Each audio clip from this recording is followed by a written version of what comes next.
No school today, it says. No, no school today, or tomorrow, or next week, or next month, or for a long time to come. No school in France, or Holland, Belgium, or Italy, Germany, or Burma, China, or the Philippines, and no food, or water, or medicine, or clothing. No place to get warm, and no place to sleep.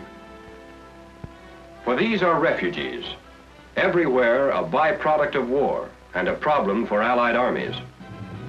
As uncontrolled civilians, they inevitably interfere with our military operations. Therefore, it is an imperative necessity that they be controlled. And it's the job of the military police to see that this control is maintained. In some countries, in some cases, the refugees will have to be confined to the area of their homes. Others may have to be evacuated to the rear. In any case, their control will be under the supervision of the theater commander. Full use of local agencies is made whenever possible, in cooperation with the military police. As unidentified individuals, some of these refugees may be criminals, hostile sympathizers, or enemy agents. By spreading rumors, misleading information, or false orders, they can create panic and cause whole peoples to flee blindly into the streets and the open roads, even before their homes have been touched, thus making themselves a perfect target for the enemy.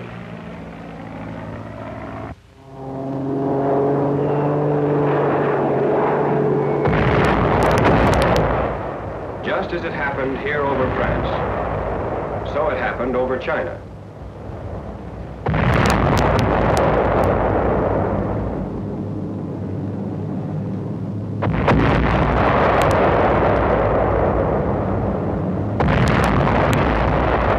There, because of bombs and rumors of bombs, people took to their streets and open roads.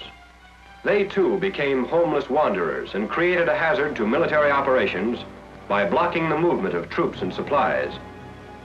It's the same in every case, in every country. No matter where they're going or where they are, refugees are actually an uncontrolled crowd. They are ever a potential mob, a possible threat to law and order, and to the security of our troops and equipment in the area. Refugees without discipline endanger their own health, and also the health of our troops. Made desperate by hunger, they follow the garbage trucks and try to salvage any scraps of food that might cling to a discarded can.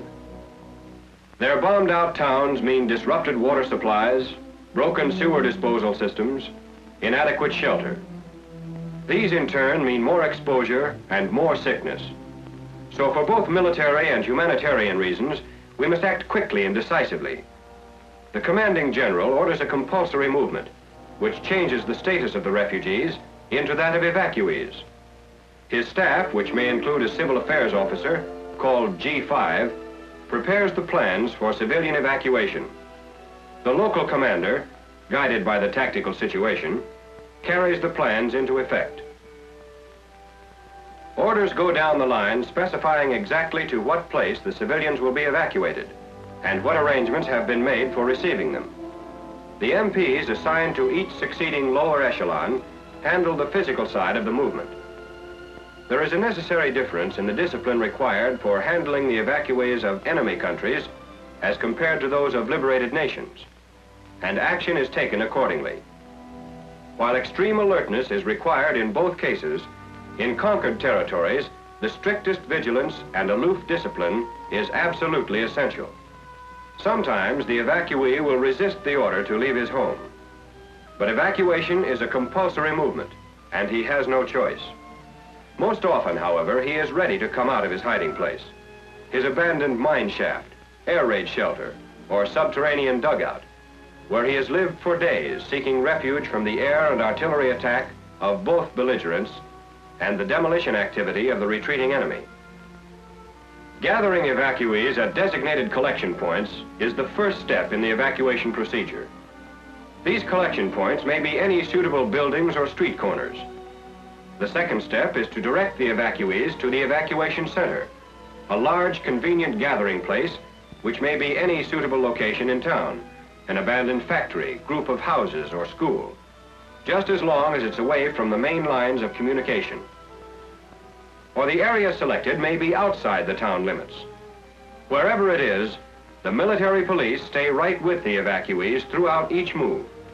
They remain alert, even while life is being made more bearable for these evacuees. Here at the evacuation center, not only will temporary shelter be provided, but also sanitary facilities, emergency medical aid, and the immediate necessities of clothing, food, and water.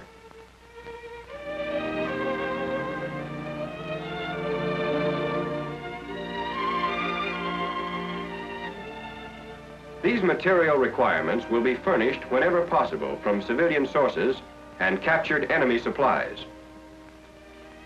In every case, local religious orders, welfare societies, Boy Scouts, and local civil authorities joined the Red Cross and the military services in attending the sick and hungry.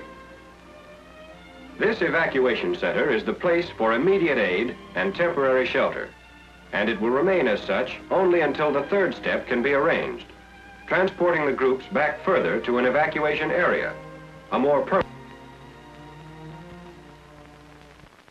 While the MPs control the physical circulation, the military government officer enlists the help of the local authority in the actual operation of the evacuation center. They contribute advice on the number of people to be evacuated, they help make records on each evacuee, and they interpret orders when any difficulty exists between the civilian population and military authorities. As soon as the evacuees have been organized to some degree, they are called in to complete their identification papers. Registration and identification of each person to be evacuated is vitally necessary for the successful control of circulation. Available civilian agencies and military personnel, all working under the supervision of G5, carefully interrogate and process each individual. At this stage, a most careful check is made for thieves, spies, saboteurs, and collaborationists. At the same time, the military police search the town for any suspicious characters, who are rounded up, questioned, and held with any available witnesses for interrogation by the Counterintelligence Corps or the military government. As there are usually a great many collaborationists to be dealt with, a large building may be set aside for their detention. A proclamation by the commanding general explains the rules and regulations of the new government and how they will be enforced. Most important, it gives the authority and details of the evacuation procedure, such as names of families to be moved, the date of movement, the location of the departure point, the time to report, and the amount of baggage to be taken. The evacuees go directly from the evacuation centers to the departure point, directed again by the military police.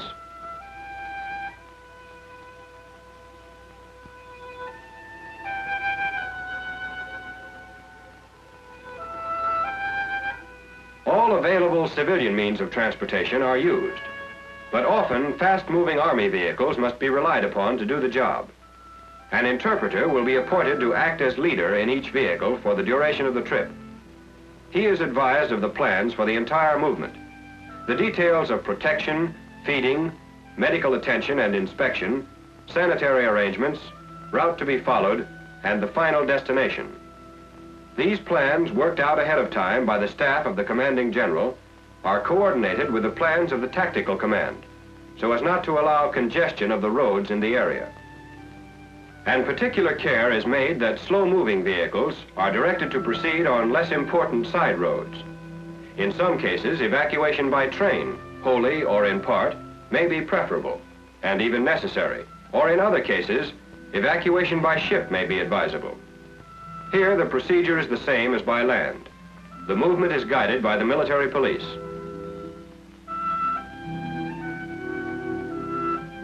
No matter what means of transportation is used, the ultimate destination of any compulsory movement is the evacuation area, which most often is another town further to the rear. This will be the evacuee's more or less permanent home. until arrangements can be made for their return to the town they have had to abandon. Immediately after dismounting from the trucks, families which might have been separated during travel will be regrouped.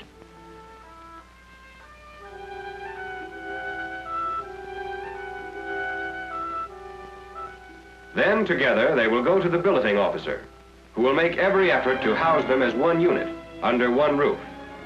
Whenever possible, townspeople will take groups into their own homes, while other groups will be quartered in barracks, assigned for their use. There, each entrance may be clearly marked for purposes of identification and registration.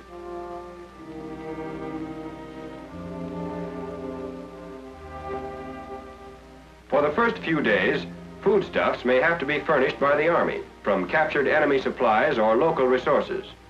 If so, meals are prepared in community kitchens by the evacuees themselves. Then later, as the people get settled, they are given ration books so that individual families can draw their own separate rations and be able to cook for themselves. But ultimately, they must become self-sufficient and earn their keep in order not to burden the inhabitants of their foster town. Miscellaneous jobs of all sorts keep most of them busy and provide them with a decent livelihood and a chance to regain their self-respect. Some of them may require hospital care, provided by the local relief agencies. But all of them, for the duration of their stay here, are under recognized and established authority. And the duration of that stay may be a week, or a month, or even a year. But as soon as it's possible for them to return to their homes, their repatriation will take place. This movement, too, will be thoroughly supervised. And, of course, it will almost always be very willingly undertaken.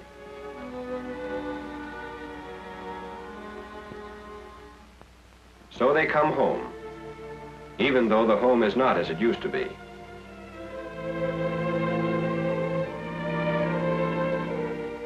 Here in liberated areas, they are bringing home their same few possessions, and a few new ones, like a smile and a new hope.